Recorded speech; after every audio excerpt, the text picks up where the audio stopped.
പ്രധാനപ്പെട്ട മറ്റൊരു വാർത്തയിലേക്ക് പോകുന്നു. Hezbollah deputy secretary general Muhammad Raad കൊല്ലപ്പെട്ടു. ഇസ്രയേൽ വ്യോമാക്രമണത്തിലാണ് റാദിനെ വധിച്ചത് എന്ന പ്രധാനപ്പെട്ട വാർത്തകളാണ് വരുന്നത്. പശ്ചിമേഷ്യൻ സംഘർഷം മറ്റൊരു തരത്തിലേക്ക് കൂടി മാറുന്നു എന്നതാണ്. ഹിസ്ബുള്ള ഇസ്രയേൽ ഏറ്റുമുട്ടൽ വീണ്ടും ഒരു ഇടവേളയ്ക്ക് ശേഷം മറ്റൊരു തരത്തിലേക്കും വരുന്നു എന്നതാണ്. അവിടെ പാലസ്തീനിലെ വെടിനിർത്തൽ കരാറുകൾക്കിടയിൽ നടക്കുന്ന ഈ നീക്കം ഇറാനെതിരായ അമേരിക്കയുടെയും ഇസ്രയേലിന്റെയും സൈനിക നടപടികൾക്കിടയിൽ മറുനീക്കം. ഹിസ്ബുള്ള കൂടി ഈ വിഷയത്തിലേക്ക് കടന്നു വന്നപ്പോൾ ഇസ്രയേൽ കൂടുതൽ ഗുരുതരമായ സൈനിക നടപടികളുമായി മുന്നോട്ട് വരുന്നു എന്നതാണ് സാഹചര്യം. അജയ് സുധാ ബിജു ഒപ്പമുണ്ട്. അജയ്, വളരെ പ്രധാനപ്പെട്ട നീക്കമാണ് ഇസ്രയേൽ നടത്തിയതെന്ന് വേണം മനസ്സിലാക്കാൻ. ഹിസ്ബുള്ളയ്ക്കും തിരിച്ചടി. അതെ, തീർച്ചയായിട്ടും ഈ ഹിസ്ബുള്ളയുമായിട്ടുള്ള ഒരു ആക്രമണം അത് കഴിഞ്ഞ ദിവസം തന്നെ ഇസ്രായേൽ ആരംഭിച്ചിരുന്നു. ഇസ്രായേലിലെ പ്രധാനപ്പെട്ട ചില സൈനിക കേന്ദ്രങ്ങളിലേക്ക് അവർ ഈ ഹിസ്ബുള്ള നടത്തിയ ആക്രമണത്തെ തുടർന്നാണ് ഇപ്പോൾ നിലവിൽ ഇസ്രായേൽ ശക്തമായിട്ടുള്ള തിരിച്ചടി നിലവിൽ നൽകിയിട്ടുള്ളത്. അവിടെയുള്ള പല സൈനിക കേന്ദ്രങ്ങളെയും പ്രധാനമായിട്ടും അവിടെ ഈ ഹൈഫയിലുള്ള ഒരു സൈനിക കേന്ദ്രത്തെ കേന്ദ്രീകരിച്ചാണ് ഒരു ആക്രമണം നടന്നത്. ഇവിടെ കനത്ത നാശനഷ്ടങ്ങൾ ഉണ്ടായതായിട്ട് പല അന്താരാഷ്ട്ര മാധ്യമങ്ങൾ ഉൾപ്പെടെ റിപ്പോർട്ട് ചെയ്തിരുന്നു. പക്ഷേ ഇസ്രായേൽ ഇത് ഔദ്യോഗികമായി സ്ഥിരീകരിച്ചിരുന്നില്ല. ഇസ്രായേൽ തങ്ങൾക്ക് നാശനഷ്ടങ്ങളൊന്നും സംഭവിച്ചിട്ടില്ല. ഇത്തരത്തിൽ ഈ ഹിസ്ബുള്ളയുടെ ഭാഗത്തു നിന്ന് വന്ന മിസൈലുകളെ എല്ലാം ഇന്റർസെപ്റ്റ് ചെയ്ത് നശിപ്പിക്കാൻ സാധിച്ചു എന്നതായിരുന്നു ഇസ്രായേലിന്റെ ഭാഗത്തു നിന്ന് വന്നിട്ടുള്ള വിശദീകരണം. മാത്രമല്ല, ഈ ഹിസ്ബുള്ള കൂടി ഈ ആക്രമണത്തിൽ തങ്ങൾക്ക് ഭീഷണിയായി വന്നതോടെ ഹിസ്ബുള്ളക്കെതിരെ തങ്ങൾ ആക്രമണം ശക്തമാക്കുന്നതായി ഇസ്രായേൽ നിലപാട് വ്യക്തമാക്കിയിരുന്നു. അതിന്റെ ഭാഗമായി ഇന്ന് രാവിലെ തന്നെ ഈ മേഖലയിലുള്ള ഈ ലെബനന്റെ വിവിധ സ്ഥലങ്ങളിൽ ഇവർ ഇസ്രായേൽ ആക്രമണം നടത്തിയിരുന്നു. ലെബന്റെ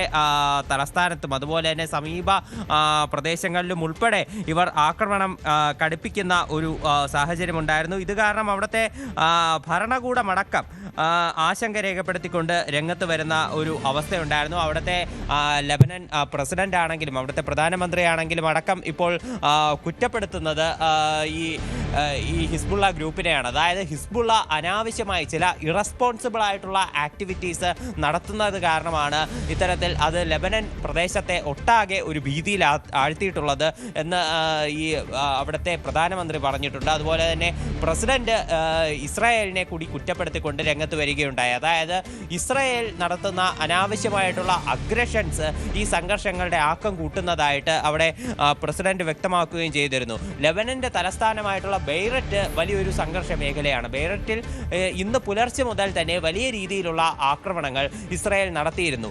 ഈ ബെയ്ററ്റിൽ നടക്കുന്ന ആക്രമണങ്ങൾ കാരണം ജനങ്ങൾ വലുതായി തിങ്ങിപ്പാർക്കുന്ന ഒരു മേഖലയാണ് ബെയ്ററ്റ് എന്ന് പറയുന്നത്. അവിടെ നിന്ന് ജനങ്ങൾ കൂട്ടത്തോടെ പാലായനം ചെയ്യുന്ന ഒരു അവസ്ഥ വരെ ഉണ്ടായി. ജനങ്ങൾ ഇന്ന് രാവിലെ മുതൽ അവിടെ നിന്ന് കൂട്ടത്തോടെ നഗരം വിട്ടു പോവുകയാണ്. ഇത് കാരണം വലിയ ഗതാഗത കുരുക്കും അവിടെ അനുഭവപ്പെട്ടുകൊണ്ടിരിക്കുകയാണ്. രൂക്ഷമായിട്ടുള്ള ഗതാഗത കുരുക്കാണ് അവിടെ അനുഭവപ്പെട്ടുകൊണ്ടിരിക്കുന്നത്. അവിടെ ജനങ്ങൾ പൂർണ്ണമായിട്ടും നഗരം വിട്ട് മറ്റ് സ്ഥലങ്ങളിലേക്ക് പൊയ്ക്കൊണ്ടിരിക്കുകയാണ്. അതുപോലെ അവിടെയുള്ള ഗ്രാമപ്രദേശങ്ങളിൽ നിന്ന് ആളുകളോട് നിർബന്ധിതമായി ഒഴിഞ്ഞു പോകണമെന്ന് ഇസ്രായേൽ സൈന്യം ആവശ്യപ്പെടുകയും ചെയ്തിട്ടുണ്ട്. ലെബനന്റെ തെക്കൻ ഭാഗങ്ങളിലുള്ള ചില ഗ്രാമങ്ങൾ, ഇവിടെയാണ് പലതരത്തിലുള്ള ഈ ഹിസ്ബുള്ള ഗ്രൂപ്പുകളും സ്ഥിതി ചെയ്യുന്നത്. ഇവരുടെ പ്രവർത്തനം ഈ തെക്കൻ മേഖലയിലുള്ള ഗ്രാമങ്ങൾ കേന്ദ്രീകരിച്ചാണ്. അതുകൊണ്ട് തന്നെ ഗ്രാമമേഖലയിലുള്ള ജനങ്ങളോട്, സാധാരണക്കാരായിട്ടുള്ള ജനങ്ങളോട് ഈ ഗ്രാമങ്ങൾ വിടാൻ ആവശ്യപ്പെട്ടിരുന്നു. അപ്പോൾ അതിനെ തുടർന്ന് അവിടങ്ങളിലും ഇപ്പോൾ ആക്രമണം കടപ്പിച്ചിട്ടുണ്ട്. ആ തലസ്ഥാനമായിട്ടുള്ള ബെയ്ററ്റിൽ മാത്രമല്ല മറ്റ് ഗ്രാമപ്രദേശങ്ങളിലും അവർ ഇത്തരത്തിൽ ഈ ആക്രമണം കടുപ്പിക്കുന്ന ഒരു സാഹചര്യമുണ്ടായിരുന്നു. അങ്ങനെയാണ് അവിടെയുള്ള പല നേതാക്കളെയും കുറിവെച്ചുകൊണ്ടുള്ള ഇപ്പോഴത്തെ ഇവരുടെ പുതിയ നീക്കമെന്ന് പറയുന്നത് ഇസ്രായേലിൻ്റെ. അങ്ങനെയാണ് അവരുടെ ഏറ്റവും പ്രധാനപ്പെട്ടിട്ടുള്ള ഒരു സൈനിക ജനറലായിട്ടുള്ള മുഹമ്മദ് റാദും ഇപ്പോൾ നിലവിൽ കൊല്ലപ്പെട്ടു എന്നുള്ള വാർത്ത വരുന്നത്. വളരെ പ്രധാനപ്പെട്ട നീക്കമാണ് ഇത് മാറുന്നത്. എന്തായാലും അതിസുപ്രധാനമാണ് പശ്ചിമേഷ്യയിലെ സാഹചര്യങ്ങൾ എന്നതാണ്. ഇസ്രയേൽ അത് ഹിസ്ബുള്ളയുടെ പ്രധാനപ്പെട്ട നേതാവിനെയാണ് വകവരുത്തിയത്. അതുകൊണ്ട് തന്നെ ഈ നീക്കം വളരെ പ്രധാനപ്പെട്ടതായി മാറുന്നുണ്ട്. ഇതിനിടയിൽ ഇറാൻ്റെ തിരിച്ചടി പല മേഖലകളിൽ നിന്നും ഉണ്ടാകുന്നുണ്ട്. പ്രത്യേകിച്ചും പശ്ചിമേഷ്യയുടെ പല മേഖലകളിൽ നിന്നും മലയാളികളടക്കം താമസിക്കുന്ന ഇടങ്ങളിൽ നിന്നും ആശങ്കപ്പെടുന്ന ചില വർത്തമാനങ്ങളും പുറത്തു വരുന്നുണ്ട്. അവിടെ ശബ്ദങ്ങൾ മുഴങ്ങുന്നുണ്ട്, സൈറനുകൾ മുഴങ്ങുന്നു എന്ന വാർത്തകൾ കൂടി വരുന്നുണ്ട്. ഇതിനിടയിൽ മറ്റു ചില പ്രധാനപ്പെട്ട കാര്യം, തുർക്കിയിലെ US എയർബേസിലേക്കും അമേരിക്കയുടെ ആക്രമണമുണ്ടായി എന്ന കാര്യം കൂടി വിവരങ്ങൾ വരുന്നുണ്ട്. അങ്ങനെയെങ്കിൽ അതുണ്ടാക്കുന്ന ആശങ്കകളും ഒട്ടും ചെറുതല്ല. അത് വലിയ പ്രതിസന്ധി ആയി മാറും. ചില ദൃശ്യങ്ങളടക്കം പുറത്തു വന്നിട്ടുമുണ്ട്. ഒപ്പം കുവൈറ്റ് സിറ്റിക്ക് മുകളിൽ വെച്ച് അമേരിക്കയുടെ F-15 വിമാനം വെടിവെച്ചിട്ട ദൃശ്യങ്ങൾ കൂടി അല്പസമയത്തിനുള്ളിൽ പ്രേക്ഷകരിലേക്ക് എത്തും. അങ്ങനെ ഇറാന്റെ തിരിച്ചടി മറ്റൊരു തരത്തിലുണ്ടാകുന്നു. ഇക്കാര്യം അമേരിക്ക തന്നെ സ്ഥിരീകരിക്കുകയും ചെയ്യുന്നു. അമേരിക്കയുടെ തന്ത്രപ്രധാനമായ 2 ഇടങ്ങളിലേക്ക്, ഒന്ന് തുർക്കിയിലെ US ബേസിലേക്ക് ഇറാന്റെ ആക്രമണം ഉണ്ടാകുന്നു, മറ്റൊന്ന് കുവൈറ്റിൽ വെച്ച് F-15 വിമാനം, അമേരിക്കയുടെ തന്ത്രപ്രധാനമായ യുദ്ധവിമാനം ഇറാൻ വെടിവെച്ചിട്ടു എന്ന വിവരങ്ങൾ കൂടി പുറത്തു വരുന്നുണ്ട് എന്നതാണ് സാഹചര്യം. അപ്പോൾ ഇറാൻ തിരിച്ചടിക്കുന്നു എന്നതാണ് സാഹചര്യം. ഇതിനിടയിൽ ഇറാൻ്റേതായ ചില പ്രതികരണങ്ങൾ കൂടി പുറത്തു വരുന്നു എന്നതാണ് പ്രധാനപ്പെട്ട കാര്യം. ഇതിൽ ഏറെ ശ്രദ്ധേയമാണ് ഈ നീക്കങ്ങൾ എന്നതാണ് Iranian national security council secretary Ali Larijani വ്യക്തമാക്കുന്നത്. We will not negotiate with the United States എന്നതാണ്. ഞങ്ങൾ പിന്നോട്ടില്ല എന്ന കാര്യം കൂടി അദ്ദേഹം വ്യക്തമാക്കുന്നു. അതായത് തങ്ങളുടെ പരമോന്നത നേതാവിൻ്റെ മരണശേഷവും പിന്നോട്ടില്ല, തിരിച്ചടിക്കും എന്ന ഉറപ്പാണ് ഇറാൻ പറയുന്നത്. ഇറാൻ്റെ തിരിച്ചടി പലയിടങ്ങളിലും അത് പ്രകടമാവുന്നു. US ബേസുകൾക്ക് നേരെയുള്ള ആക്രമണമായി അത് മാറുന്നുണ്ട്. ഇതിനിടയിൽ തങ്ങളുടെ സൈനിക ശേഷി, തങ്ങൾ ഇറാനെതിരെ നടത്തുന്ന നീക്കങ്ങൾ, മെഡിറ്ററേനിയൻ കടലിൽ തങ്ങൾ നടത്തിയിരിക്കുന്ന തയ്യാറെടുപ്പുകൾ, ഇതൊക്കെ വ്യക്തമാക്കുന്ന ചില ദൃശ്യങ്ങളും അല്പസമയം മുമ്പ് US ആർമി പുറത്തുവിടുകയും ചെയ്തിട്ടുണ്ട്. ഈ തരത്തിൽ അതിശക്തമായ സൈനിക നീക്കങ്ങൾക്ക് ഇടവെച്ചുകൊണ്ടിരിക്കുകയാണ് പശ്ചിമേഷ്യൻ രാഷ്ട്രീയം എന്നതാണ് പ്രധാനപ്പെട്ട കാര്യം. എന്തായാലും വളരെ പ്രധാനപ്പെട്ട നീക്കമാണ് ഇപ്പോൾ അവിടെ സംഭവിക്കുന്നത് എന്നതാണ്. ഇതിനിടയിൽ അമേരിക്ക പാകിസ്ഥാനിലെ സംഘർഷ സാഹചര്യങ്ങളിൽ അവിടുത്തെ എല്ലാ സർവീസുകളും നിർത്തിവെച്ചു എന്ന അറിയിപ്പുകളും വരുന്നുണ്ട്. ഇതിപ്പോൾ എല്ലാ വിദേശ വാർത്താ ഏജൻസികളും ഏറെക്കുറെ സ്ഥിരീകരിക്കുകയാണ്. ഹിസ്ബുള്ള നേതാവിനെ വധിക്കപ്പെട്ടു, ഡെപ്യൂട്ടി സെക്രട്ടറിയെ വധിക്കപ്പെട്ടു എന്ന കാര്യം. ഇസ്രയേലിൻ്റെ സൈനിക നീക്കത്തിലാണ് ഇത്തരമൊരു നീക്കമുണ്ടായത് എന്ന പ്രധാനപ്പെട്ട കാര്യം കൂടിയാണ് പുറത്തു വന്നിരിക്കുന്നത്. എന്തായാലും വളരെ പ്രധാനപ്പെട്ട നീക്കമായി ഇത് മാറുന്നു എന്നതാണ് പ്രധാനപ്പെട്ട കാര്യം.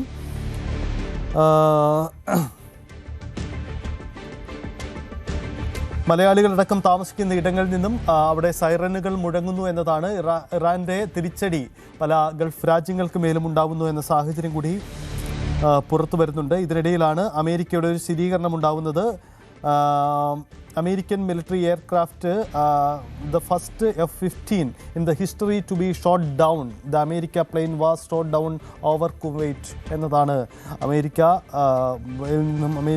വ്യക്തമാകുന്ന കാര്യം. എന്തായാലും ഇതിൻ്റെ ദൃശ്യങ്ങളടക്കം നമുക്ക് ഉടൻ തന്നെ പ്രേക്ഷകരിലേക്ക് എത്തിക്കാം. ഒപ്പം തന്നെ അമേരിക്കയുടെ തുർക്കിയിലെ എയർബേസിലേക്കും ആക്രമണമുണ്ടായി എന്ന വിവരം കൂടി വരുന്നുണ്ട്. അതിൻ്റെ ദൃശ്യങ്ങൾ കൂടി പുറത്തു വരികയും ചെയ്യുന്നുണ്ട്. അവിടെ Iran attack on the US airbase എന്ന വിവരമാണ് ഇപ്പോൾ പുറത്തു വരുന്നത്. ആ തരത്തിൽ ആണ് ഇപ്പോൾ ഉണ്ടാവുന്ന നീക്കം. എന്തായാലും വലിയ തരത്തിലുള്ള ആശങ്കപ്പെടുത്തുന്ന സാഹചര്യങ്ങൾ തന്നെയാണ് സംഭവിച്ചുകൊണ്ടിരിക്കുന്നത്. Evet, şu an çatışmalar bir hayli şiddetlendi.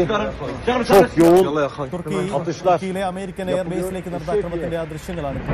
Maksutta çatışmaların bir hayli şiddetlendiğini tanıklık ediyoruz şu dakikalarda. Duman yükseliyor. Hemen şuraya bakın. Vurulmuş. Az önce yapılan atışlarda atılan o havan mermisi işte bu noktaya düştü ve şu an yoğun duman bu noktada aynı zamanda şiddetli çatışmaları yaşandığını da ifade ediyoruz.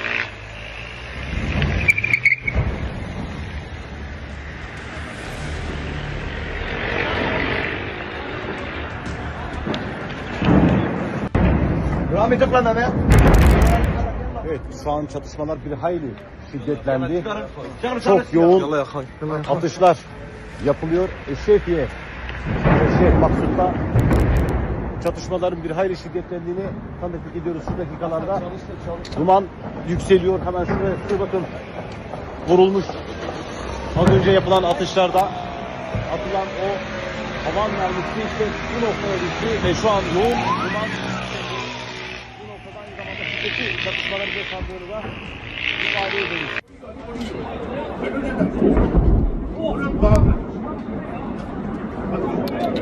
Z